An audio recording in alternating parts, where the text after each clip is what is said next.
Driver అందరికంటే కూడా వెనుకంజలో ఉన్నాడు. డ్రైవరు వెనుకంజ ఉండడానికి కారణం ఏంటి? అన్ని పనులు చేసుకునే వాళ్ళు ముందు పోతా ఉన్నారు. మళ్ళీ డ్రైవర్ ఎందుకో అందరికంటే వెనక పడి ఉన్నాడు. దానికి కారణం ఏంటి? డ్రైవర్ ఒక గొప్పదనమా, లేకపోతే డ్రైవర్ ఒక అమాయకత్వమా? అందరు ముందు పోతున్నారు, కానీ డ్రైవర్ ఒక్కటే వెనక్కి పోతున్నాడు. ఈరోజు సమాజంలో అన్ని కుల వృత్తులు చేసుకునే వాళ్ళు, అన్ని పనులు చేసుకునే వాళ్ళు ముందుకు పోతా ఉన్నారు. వాళ్ళ ఎదుగుదల అవుతా ఉంది. వాళ్ళందరూ కూడా బాగుంటున్నారు, ఇండ్లు కట్టుకుంటున్నారు, వాళ్ళ పిల్లల్ని మంచి మంచి చదువులు చదివించుకుంటున్నారు, కావాల్సిందంతా వాళ్ళు ఏర్పాటు చేసుకుంటున్నారు.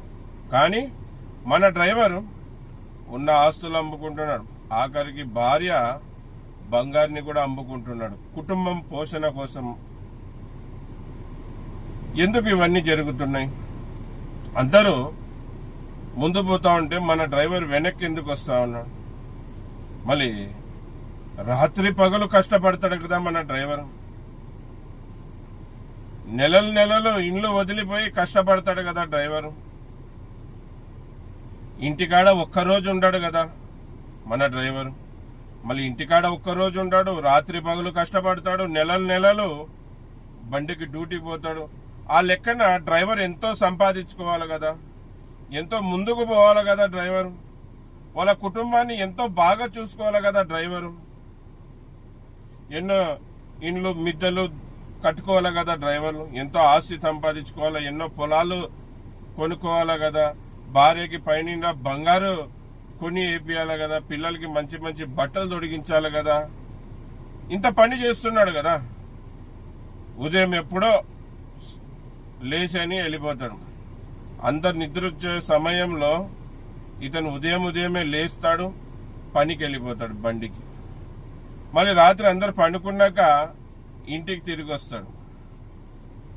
పగులంతా దేశ సేవ, పగులంతా ప్రజల సేవ చేసే ఈ డ్రైవరు ఎందుకు ముందుకు పోలేకపోతున్నాడు? మళ్ళీ డ్రైవర్ ముందుకు పోలేకపోవడానికి కారణం డ్రైవరేనా, లేకపోతే డ్రైవర్ని ఎవరైనా వెనక్కి లాగుతున్నారా? డ్రైవర్ వెనక్కి పోవడానికి కారణం డ్రైవరా, లేకపోతే ఎవరైనా డ్రైవర్ని వెనక్కి లాగుతున్నారా? 100% డ్రైవర్ వెనక్కి పోవడానికి కారణం డ్రైవరే. ఈరోజు డ్రైవర్ బాగుపడలేకపోవడానికి కారణం డ్రైవరే. ఈరోజు అందరు బాగున్నారు, మన డ్రైవర్లు బాగలేరంటే దానికి కారణం కూడా మన డ్రైవరే. అందరూ అన్ని పనులు చేసుకునే వాళ్ళు అంత సంతోషంగా ఉన్నారు, వాళ్ళ కుటుంబం అంత సంతోషంగా ఉంది. డ్రైవర్ కుటుంబం ఎందుకు బాధలో ఉంది, ఎందుకు ఇబ్బందులు పడుతున్నారు? వాళ్ళు సంతోషంగా ఉండడానికి కారణం వాళ్ళు. ఈరోజు డ్రైవర్ కుటుంబం బాధలో ఉండడానికి, బాధపడడానికి కారణం డ్రైవరు. ఎలాగ చెప్పండి? డ్రైవర్ కుటుంబం బాధపడడానికి కారణం డ్రైవరే. ఎందుకంటే మన డ్రైవర్లలో ఐక్యత అనేది లేదు, మన డ్రైవర్లలో యూనిట్ అనేది లేదు. మన డ్రైవర్లలో ఐక్యత ఉంటే, మన డ్రైవర్లో యూనిటీ ఉంటే మనం ఇంత కష్టపడుతున్నాం కదా, మన కష్టానికి ఫలితం వచ్చేది. మనమంతా యూనిట్గా ఉండి మన శ్రమకి తగినంత మనం జీతం తీసుకుంటే, మన శ్రమకి తగినంత మనం డ్రైవర్ భత్తా తీసుకుంటే, మన శ్రమకి తగినంత మనం చేసిన పనికి కూలి తీసుకుంటే ఈరోజు అందరు సరిగా మనం కూడా బతికేవాళ్ళం, అందరిలాగా మనం కూడా బతికేవాళ్ళం. ఈ చాలని జీతాలకు పని చేయాల్సిన కర్మ ఉండేది కాదు. తక్కువ బత్తాలకి బండ్లు నడపాల్సిన అవసరం ఉండేది కాదు. మనకేం సేఫ్టీ లేదు. 24 గంటలు 365 రోజులు మృత్యుతో పోరాడే పని మనది. ఏ వైపు నుంచి వచ్చి మృత్యు దేవత మన ప్రాణాలు తీస్తుందో మనకే తెలియదు. మళ్ళీ ఇంత ప్రమాదకరమైన పని, ఇంత భయంకరమైన పనిని ఎంచుకున్నాం. మళ్ళీ మనకంటూ సేఫ్టీ లేదు, మన కుటుంబానికంటూ సంతోషం లేదు. ఉదయం నుంచి రాత్రి వరకు కష్టపడినా కష్టానికి తగినంత డబ్బులు రావు. మళ్ళీ అన్ని పనులు చేసుకునే వాళ్ళు బాగున్నారు, మనం డ్రైవర్లమే బాలేము. బాగా లేకపోవడానికి కారణం ఒకటే, మనలో యూనిటీ లేదు. మనమందరం కూడా ఆటో డ్రైవర్లం, టాక్సీ డ్రైవర్లం, లారీ డ్రైవర్లం, బస్ డ్రైవర్లం, అంబులెన్స్ డ్రైవర్లం, అన్ని రకాల బండ్లు తోలే డ్రైవర్లమంతా ఏకమై మనం ఇంత రేట్ అనేది ఫిక్స్ చేసుకొని ఇంత భత్త అనేది తీసుకుంటే మన పిల్లలకు కూడా ఎదుగుదల ఉంటుంది, మన ఎదుగుదల ఉంటుంది, మన కుటుంబం ఎదుగుదల ఉంటుంది. లేకపోతే చాలని జీతాలకు చేస్తూ చాలని డ్రైవర్ భత్తాలు తీసుకుంటూ మనం జీవం కొనసాగించాల్సిందే. డ్రైవర్ అన్న, నేను చెప్పే మాటలన్నీ మన డ్రైవర్ల ఉపయోగం కోసమే.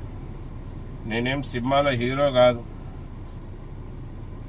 నేను ఈ మోటివేట్ వీడియోలు ఎందుకు చేస్తానంటే, నా వీడియోలు చూసి ఒక 10 మంది మారినా, 10 మంది డ్రైవర్ల మార్పు వచ్చినా వాళ్ళ కుటుంబాలు సంతోషంగా ఉంటారు, వాళ్ళు ఒక యూనిట్ అవుతారనే ఒక ఉద్దేశమే. ఏ డ్రైవర్ని బాధ పెట్టాలని కాదు, ఏ డ్రైవర్ని ఇబ్బంది పెట్టాలని కాదు. ఈరోజు డ్రైవర్లు సమాజంలో చాలా కష్టపడుతున్నారు. చెప్పాను కదా స్టార్టింగ్లో, డ్రైవర్లు అందరికంటే వెనుక భాగంలో ఉన్నారు. అందరు ముందుకు దూసుకొని వెళ్ళిపోతున్నారు, కానీ మన డ్రైవర్ అందరికంటే వెనుక భాగంలో ఉన్నాడు. మన డ్రైవర్ కుటుంబం సరిగా బతకలేని పరిస్థితిలో ఉంది. మంచి వంటకాలు వండుకొని తినలేని పరిస్థితిలో ఉంది. మన డ్రైవర్ కుటుంబం మంచి బట్టలు తొడగలేని పరిస్థితిలో ఉంది. మన డ్రైవర్ పిల్లల్ని మంచి చదువులు చదివించుకోలేని పరిస్థితిలో ఉన్నాం. మన డ్రైవర్ బిడ్డలకి మంచి సంబంధాలు చూసి పెళ్లి చేసి ఇవ్వలేకపోతున్నాం. పాపం అందరిని కాదనుకొని మన ఇంట్లో వెలుగు నింపేకొచ్చిన భార్యని కూడా మనం సరిగా చూసుకోలేకపోతున్నాం. ఆఖరికి ఆమె పై మీద ఉన్న బంగారు కూడా కుటుంబం అవసరాల కోసం అమ్ముకొని కుటుంబం పోషిస్తున్నాం. ఎన్ని నాళ్ళు ఇలాగా, ఎన్ని రోజులు ఇలాగే బతుకుతాం? అందరూ ముందు వరుసలో పోతా ఉన్నారు, మనమైతే వెనుక వరుసలో ఉన్నాం. మనం బండ్లో ఒకటే స్పీడ్ తోలుతాం, అన్ని విషయాలలో స్లోనే. మనకంటూ మన కుటుంబానికంటూ ఏం చేసుకోలేకపోతున్నాం, చెయ్యాలనుకుంటున్నాము. డ్రైవర్ అన్న, మరి నీ కోరుకునేది ఒకటే, నువ్వు నీ శ్రమకి తగినంత జీతం తీసుకో, నీ శ్రమకి తగినంత డ్రైవర్ భత్తా తీసుకో. అంతేగాని తక్కువ జీతాలకి తక్కువ డ్రైవర్ భత్తాలకి చెయ్యొద్దు. ఎక్కువ అడుగనేది నా ఉద్దేశం కాదు, నీ శ్రమకి తగినంత తీసుకో. చెప్తున్నాను కదా, అందరు బాగున్నారన్న, మనం మాత్రమే డ్రైవర్లం ఇలాగున్నాం. మనం మన గురించి చెప్పుకుంటే, మన గురించి చెప్పాలనుకున్నా మన గురించి వినేవాళ్లే లేరు. ఈరోజు డ్రైవరు రోడ్ల మీద ప్రమాదవశాత్తు ఎందరో యాక్సిడెంట్ చనిపోయారు. ఆ కుటుంబాల పరిస్థితి ఘోరంగా ఉంది. ఈ రాష్ట్ర ప్రభుత్వం కానీ కేంద్ర ప్రభుత్వం కానీ, ఆఖరికి మనం ప్రజల నిత్యమైన వస్తువుల్ని మనం చేరుస్తూ ఉంటాం కదా, వాళ్ళు కానీ ప్రయాణికుల్ని అక్కడిక్కడ వాళ్ళ గమ్యస్థలానికి క్షేమంగా తీసుకుపోయి మళ్ళీ అంతే క్షేమంగా తీసుకొని వచ్చి వాళ్ళ ఇంటికాడ వదులుతాం కదా, వాళ్ళైనా కానీ ఎవరైనా కానీ మన డ్రైవర్ల గురించి పట్టించుకుంటున్నారా? ఎవరు పట్టించుకుంటారు? ఈరోజు డ్రైవర్ లెట్రిన్ బాత్రూమ్ పోయే దగ్గర డ్రైవర్ స్నానం చేసే పరిస్థితి ఉంది. ఈరోజు డ్రైవరు రోడ్డు దాపుకి చెంబు తీసుకొని పోయి బాత్రూమ్ కూర్చోవాల్సిన పరిస్థితి ఉంది. ఈరోజు డ్రైవర్ని ఎంత ఘోరంగా చూస్తున్నారంటే ఆఖరికి చెప్పులు వదిలే కాడ కూర్చోబెట్టి భోజనం పెడతా ఉన్నారు. ఏదో డ్రైవర్ అంటే అంటు రోగం ఉన్నట్టు అంటరాని ఓడిలాగా ఏదో పేపర్లో పెట్టుకొని వచ్చి అన్నం ఇస్తున్నారు. ఏదో డ్రైవర్కి రోగం ఉంది, ఎయిడ్స్ రోగం ఉంది అన్నట్టు ఇట్లా పట్టుకొని గిలాసు దూరం నుంచి నీళ్ళు ఇస్తారు. మళ్ళీ అదే డ్రైవర్ పక్కలే కూర్చుంటారే, అదే డ్రైవర్ పీల్చే గాలే వీళ్ళు పీలుస్తారే. దీన్ని వీళ్ళందరూ కూడా మనని తక్కువ చేసి చూడడానికి, మనని చులకనగా చూడడానికి మనం కూడా కారణం. ఎందుకంటే వాళ్ళు అలాగా చేస్తుంటే మనం మాట్లాడలేకపోతున్నాం, మనం ప్రశ్నించలేకపోతున్నాం. నేను చాలా వీడియోలో చెప్తుంటున్నాను, దేవుడు మనకు నోరిచ్చింది తినడానికి మాత్రమే కాదు, మనకు జరిగిన అన్యాయాన్ని ప్రశ్నించడానికి, మనకు జరిగిన అవమానాల్ని ప్రశ్నించడానికి, నిలదీయడానికి దేవుడు నోరిచ్చాడు. మళ్ళీ ఎవరు దాన్ని ఉపయోగించుకోరే, అడ్జస్ట్ అయిపోతూ ఉంటారు. అన్న, మీరు అడ్జస్ట్ కావడం ద్వారా, మీరు సర్దుకుపోవడం కారణం ద్వారా మీ కుటుంబం ఈరోజు రోడ్డు మీద పడతా ఉంది. మీ ద్వారానే మీ కుటుంబం ఇబ్బంది పడతా ఉంది. మీ ద్వారానే మీ కుటుంబంలో సంతోషం లేకుండా పోతా ఉంది. మీ ద్వారానే డ్రైవర్ అంటే నా చెల్లెలు డ్రైవర్ ఒక భార్య ఏ శుభకార్యాలకి పోలేకపోతా ఉన్నారు. ఎట్లా పోతారు శుభకార్యాలకి?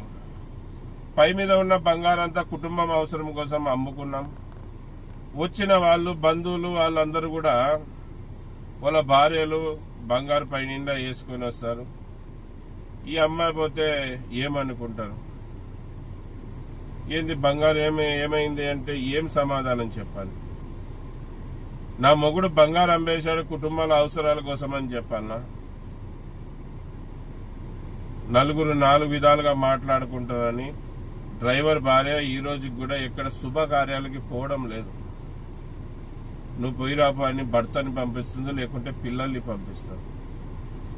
ఎందుకంటే ఇంటి గుట్టు ఇండ్లు దాటి పోరాదు, ఇంటి మర్యాద కాపాడాలనే ఉద్దేశంతో భార్య ఆ విధంగా.